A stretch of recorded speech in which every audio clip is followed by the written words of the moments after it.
Здравейте! Казвам се доктор Антония Баланкалиева, дентален лекар и съм носителя на докторантската стипендия на Фондация Карол Знание за 2025 година. Разбрах за конкурса на Фондация Карол Знание чрез публикация в социалните мрежи на университета ми. Вниманието ми привлече не само самата възможност за финансова подкрепа, а и философията на конкурса. Насърчаване на млади учени и иновативни идеи с реално приложение. Реших да кандидатствам, защото вярвам, че науката трябва да бъде подкрепяна, особено когато е насочена към подобряване на качеството на живот. Вярвам и в това, че зад всяко добро начинание стоят хора и организации, които му дават тласък. За мен участието в конкурса е не само признание, но и мотивация да продължа напред, да развивам идеята и да я превърна в устойчиво, работещо решение в практиката. Завърших специалност дентална медицина в факултета по дентална медицина към Медицински университет Пловдив през 2020 година. Година по-късно започнах работа като асистент в катедрата по детска дентална медицина в същия факултет. Паралелно с започването на преподавателската си дейност, започнах и специализация по детска дентална медицина, а по-късно и редовна докторантура. В университета преподавам на студенти от 2 до 5 курс, водя семинарни и клинични упражнения. Същевременно се занимавам и с изследователска дейност в областта на превенцията и неинвазивното лечение на зъбния кариес в детска възраст. Освен в академичната среда, работя и в частна дентална практика, където се фокусирам основно върху лечението на деца. Всички тези дейности се преплитат и ме карат да вървя напред с мисията да направя денталната медицина по-достъпна, по-щадяща и по-приятна за най-малките пациенти.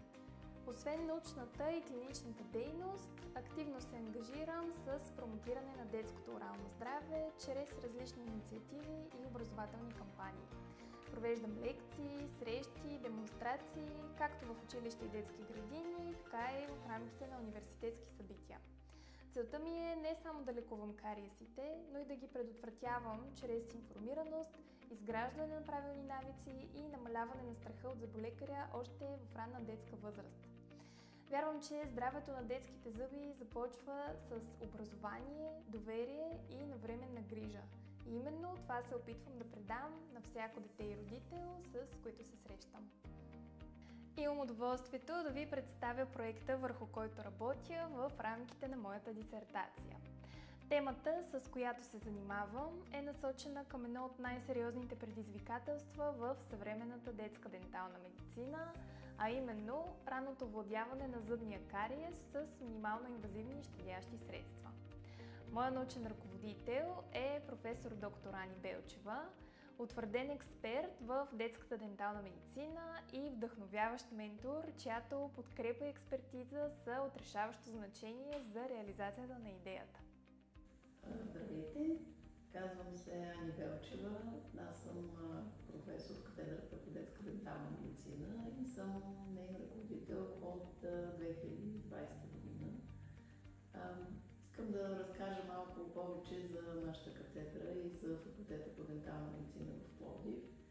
Катедрата е основана през 1974 година и през миналата година празнувахме 50 години от нейното създаване.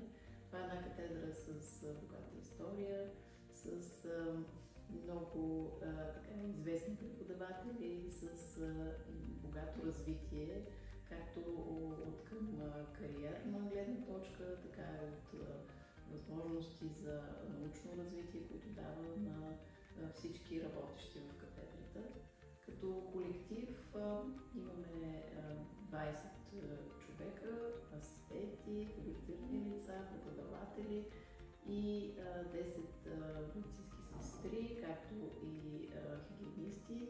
Една катедра, която продължава да се развива и където се дават възможности на младите хора да покажат своите способности, да могат да надграждат и да станат едни прекрасни учени, преподаватели и клиницисти. Това, което е интересно, че освен учители, в лицето на преподавателите имаме и едни изградени клиницисти, които трябва да научат студентите най-важните неща в преподаването, а освен това да ги научат на най-важните и съществени манипулации, които трябва да знаят в учебната си работа. Така че е изключително интересно да съчетаваш нещата като добър преподавател и способен клиницист.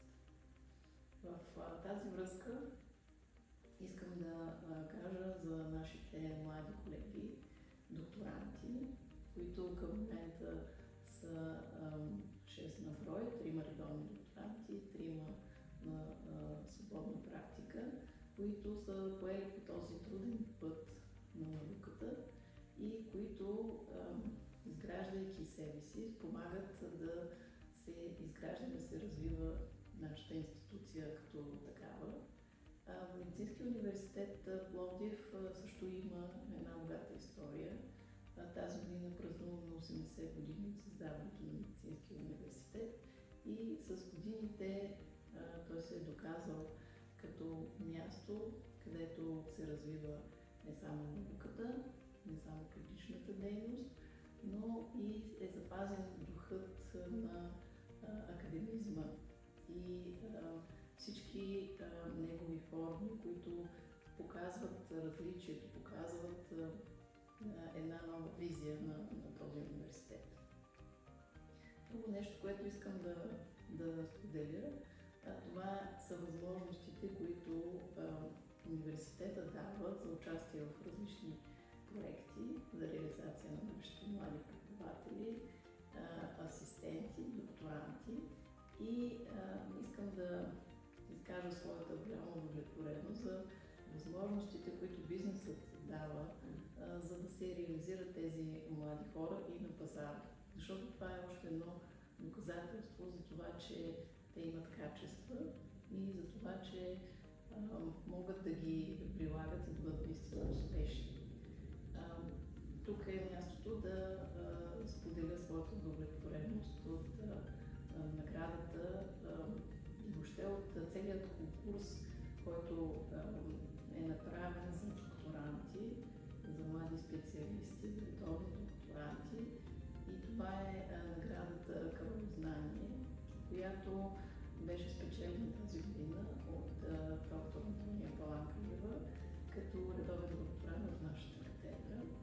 Аз, разбира се, като научен ръководител не мога да скрия своето задоволство и, разбира се, благодарност за това, че тя успя да покаже всичко най-добро от себе си, за да бъде наистина оценена, защото това е един млад учен, който се опитва да в рамките на този кратък период от 4 години да постигне всичко, което е като задължение нейно, за да остане в този университет, но не само заради самото задължение, за да докаже, че младите хора със своите иновативни идеи наистина са успешни.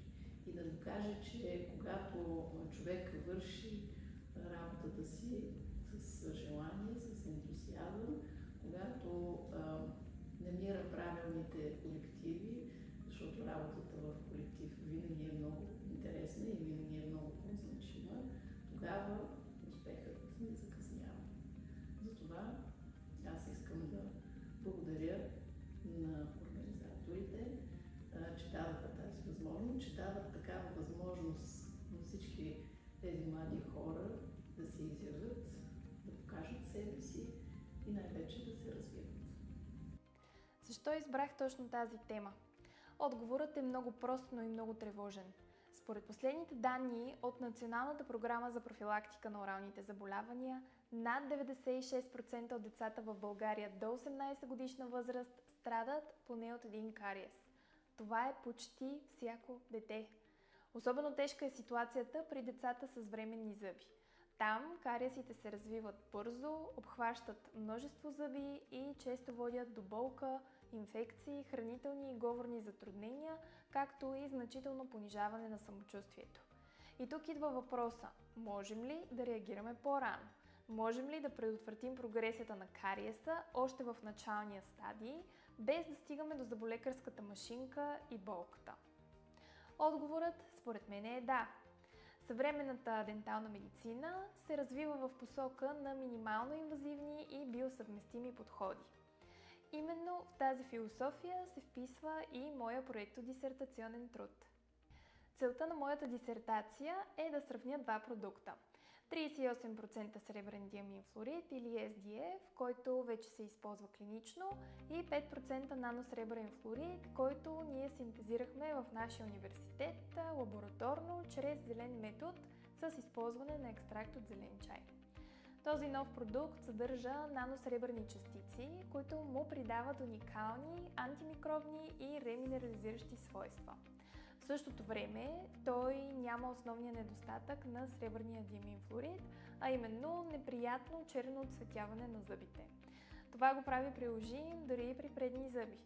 Нещо, което досега беше сериозен проблем за родителите и лекуващите лекари. Всъщност, лечението на зъби с сребърни съединения е познато от доста години, но основният недостатък е черното отцветяване след приложението им. Нашата разработка съчетава всички позитивни качества на класическите сребърни съединения, без обаче да отцветява зъбите. Нека ви разкажа малко повече за пациентите, към които е насочено това лечение. Това са най-малките – деца между 3 и 8 години. Деца, които често се страхуват от зъболекар, които не съдействат, плачат или просто не могат да издържат дълга манипулация. За тях и за техните родители стандартното лечение често е травматично преживяване. Ето защо нуждата от ефективно, безболезнено и бързо решение е изключително голяма. Точно тук влиза в действие нашия наносребрен флуорид. Преди да пристъпим към клинични изпитвания, беше необходимо да докажем ефективността и безопасността на продукта в лабораторни условия. Това включваше няколко етапа на изследване. За да потвърдим неговата ефективност и безопасност, извършихме серия от лабораторни изследвания. След това преминахме към клинична фаза. В момента провеждаме проучвания с реални пациенти, при които прилагаме нашия продукт върху начални кариозни лезии. Манипулацията е бърза и безболезнена. Вече имаме и първите положителни резултати, които потвърждават лабораторните открития. Като част от развитието на проекта, активно представям резултатите от моята работа на национални и международни научни форуми. Имах удоволствието да участвам на престижни конференции, като Световния конгрес на Международната асоциация по детска дентална медицина в Португалия, Конгреса на Европейската асоциация по детска дентална медицина в Швеция и доста други.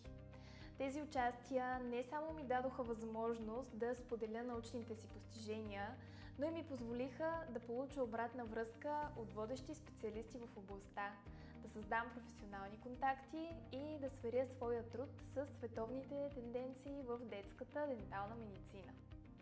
Предстоят ни разширяване на клиничното проучване, научни публикации, регистрация на полезен модел, а в бъдеще се надяваме и на разработване на продуктова линия за професионална и домашна грижа.